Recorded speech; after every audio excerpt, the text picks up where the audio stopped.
بسم اللہ الرحمن الرحیم۔ السلام علیکم ناظرین، یاجوج ماجوج کا ذکر اکثر سننے کو ملتا ہے، لیکن اکثر لوگ ان کی حقیقت سے بے خبر ہیں کہ آخر یاجوج ماجوج کیا ہے اور یہ کیسے حملہ آور ہوں گے، اور یاجوج ماجوج کون ہے۔ یاجوج ماجوج ایک قوم ہے جس کا ذکر الہامی کتابوں میں بھی موجود ہے کہ اس مخلوق کو حضرت ذوالقرنین نے دیوار تعمیر کر کے انسانی دنیا کے دوسری جانب قید کر دیا تھا، لیکن قیامت سے پہلے یاجوج و ماجوج اس دیوار سے نکلنے میں کامیاب ہو جائے گی اور جہاں سے گزرے گی انسانی بستیوں کو تباہ و برباد کرتی چلی جائے گی۔ پھر وہ حملہ کرتے کرتے ایک جھیل پر پہنچے گی جس کا ذکر کتابوں میں موجود ہے کہ وہ اس جھیل کا سارا پانی پی جائے گی اور اس کے پیچھے آنے والے یاجوج ماجوج گروہ کو اس میں ایک بھی پانی کا قطرہ نہیں ملے گا، اور ایسا محسوس ہوگا جیسے یہاں کبھی کوئی جھیل تھی ہی نہیں۔ اس جھیل کا نام ہے تبریہ اور یہ بحیرہ تبریہ کے پاس موجود ہے۔ جھیل تبریہ اسرائیل کے شہر تبریہ میں واقع ہے۔ یہ اسرائیل میں سب سے بڑی میٹھی پانی کی جھیل ہے جو 21 کلومیٹر لمبی اور 13 کلومیٹر چوڑی اور 43 کلومیٹر گہری ہے۔ یہ وہی جھیل ہے جسے آج اسرائیل اپنے لیے معتبر سمجھ رہا ہے۔ وہی یاجوج ماجوج کی منزل ہوگی جس کا ذکر قرآن مجید نے 1400 سال پہلے فرما دیا تھا۔ یاجوج ماجوج دراصل کون ہیں اور یہ کہاں رہتے ہیں؟ مولانا حافظ رحمان نے اپنی کتاب قصص القرآن میں اس کا ذکر کیا ہے اور قرآن مجید کی سورہ کہف میں اس کا ذکر موجود ہے۔ ارشاد باری تعالیٰ ہے، یہاں تک کہ جب وہ 2 پہاڑوں کے درمیان پہنچے تو انہیں ان پہاڑوں سے پہلے کچھ لوگ ملے جن کے بارے میں ایسا لگتا تھا کہ وہ کوئی بات نہیں سمجھتے۔ مفسرین اور محققین نے لکھا ہے کہ حضرت ذوالقرنین سفر کرتے وہاں جا پہنچے جو آرمینیا اور آذربائیجان کے نزدیک واقع ہے۔ وہاں 2 پہاڑوں کے درمیان سے ایک قوم نکلتی تھی جو کھیت تباہ کر دیتی، ترکوں کو بے دردی سے قتل کر ڈالتی اور انہیں غلام بنا کر لے جاتی تھی۔ وہاں کے لوگوں نے حضرت ذوالقرنین سے درخواست کی کہ ہم آپ کو کچھ رقم جمع کر دیں تاکہ آپ ہمارے اور ان کے درمیان کوئی رکاوٹ بنا دیں۔ یہ یاجوج ماجوج تھے۔ قرآن مجید میں ارشاد باری تعالیٰ ہے، انہوں نے کہا، اے ذوالقرنین، یاجوج اور ماجوج اس زمین میں فساد پھیلانے والے لوگ ہیں، تو کیا ہم آپ کو کچھ مال کی پیشکش کر سکتے ہیں جس کے بدلے آپ ہمارے اور ان کے درمیان کوئی دیوار بنا دیں؟ اس پر حضرت ذوالقرنین نے جواب دیا کہ اللہ نے مجھے جو اقتدار عطا کیا ہے وہی میرے لیے بہتر ہے، لہٰذا تم لوگ میری مدد کرو تو میں تمہارے اور ان کے درمیان ایک مضبوط دیوار بنا دوں گا۔ پھر حضرت ذوالقرنین نے لوہے کے بڑے بڑے ٹکڑے دونوں پہاڑوں کے درمیان کھڑے کیے اور لوگوں سے کہا کہ ان کو جلاؤ۔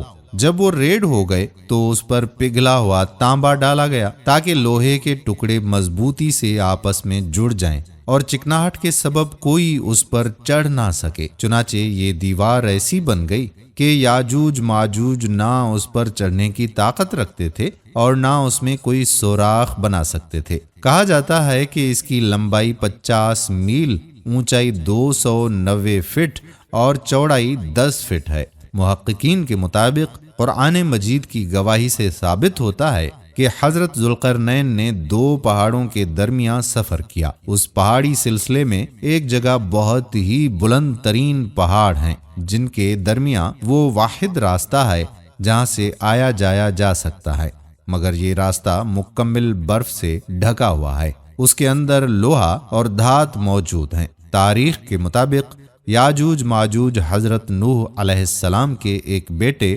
یافس کی اولاد میں سے ہیں جو خانہ بدوش اور وحشی قبائل پر مشتمل تھی۔ ان کی تعداد بہت تیزی کے ساتھ بڑھی۔ یہ حضرت ذوالقرنین کے زمانے تک مختلف قبائل، قوموں اور آبادیوں میں پھیل چکے تھے۔ روایات میں آتا ہے کہ تب سے اب تک یاجوج ماجوج اس کوشش میں لگے ہوئے ہیں کہ کسی طرح دیوار کو گرا کر باقی دنیا سے جا ملے۔ یہ روز دیوار کو توڑتے ہیں۔ جب تھوڑا سا حصہ رہ جاتا ہے اور سورج غروب ہونے لگتا ہے تو ان کا سردار واپسی کا حکم دیتا ہے کہ باقی کا کام کل کریں گے، مگر اگلے روز دیوار کہیں زیادہ مضبوط ہو چکی ہوتی ہے۔ جب یاجوج ماجوج کے خروج کا وقت آن پہنچے گا تو وہ تمام دن دیوار میں سوراخ کریں گے، اور ہر روز کی طرح ان کا سردار شام کو واپسی کا حکم دے گا اور کہے گا کہ باقی کام کل کریں گے انشاءاللہ۔ اس سے پہلے کبھی انہوں نے یہ الفاظ استعمال نہ کیے ہوں کہ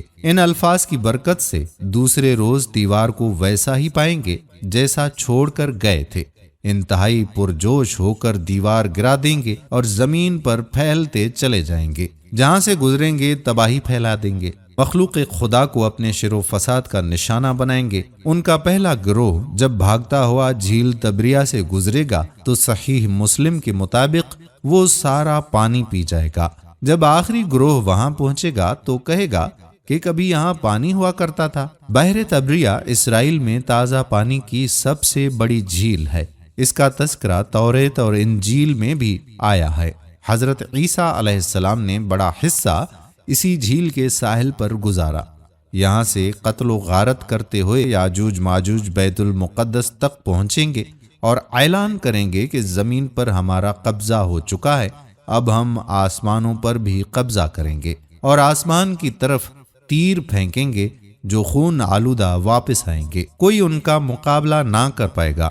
حضرت عیسیٰ علیہ السلام اللہ کے حکم سے مسلمانوں کو لے کر کوہ طور پر پناہ لیں گے، اور عام لوگ محفوظ مقامات پر بند ہو کر اپنی جانیں بچائیں گے۔ دجال کو قتل کون کرے گا؟ مولانا حافظ رحمان نے اپنی کتاب قصص القرآن میں لکھا ہے کہ حضرت عیسیٰ علیہ السلام اور تمام مسلمان مل کر اللہ سے دعا کریں گے یہ ان سے جان چھڑا دیں، پھر اللہ تعالیٰ ان کی گردنوں میں ایسا کیڑا پیدا کرے گا جو ان کی موت کا باعث بنے گا، پوری زمین ان کی لاشوں سے بھر جائے گی، پھر اللہ کے حکم سے بارش برسے گی جو زمین کو ان تمام لاشوں سے پاک کر دے گی۔ یاجوج ماجوج کے نکلنے کا وقت ظہور مہدی علیہ السلام پھر خروج دجال کے بعد کا ہوگا۔ اس وقت حضرت عیسیٰ علیہ السلام نازل ہو کر دجال کو قتل کر چکے ہوں گے۔ ان کے نکلنے کی ایک علامت بحر تبریہ کے پانی کا تیزی سے کم ہونا بیان کیا جاتا ہے، جس کا حدیث مبارکہ میں بھی ذکر ہے، اور یہی وہ وقت ہوگا جب قیامت قریب ہوگی۔ اللہ پاک سے دعا ہے کہ ہمارا خاتمہ ایمان پر کرے اور ہمیں اپنی پناہ میں رکھے، آمین ثم آمین یا رب العالمین۔ دوستو، ہم امید کرتے ہیں کہ ہماری آج کی ویڈیو آپ کو پسند ضرور آئی ہوگی، اور اپنے دوستوں احباب کے ساتھ اسے شیئر بھی کریں گے۔ آنے والی ویڈیو تک اپنے میزبان قادر بخش کلہوڑوں کو اجازت دیجیے۔ اللہ حافظ۔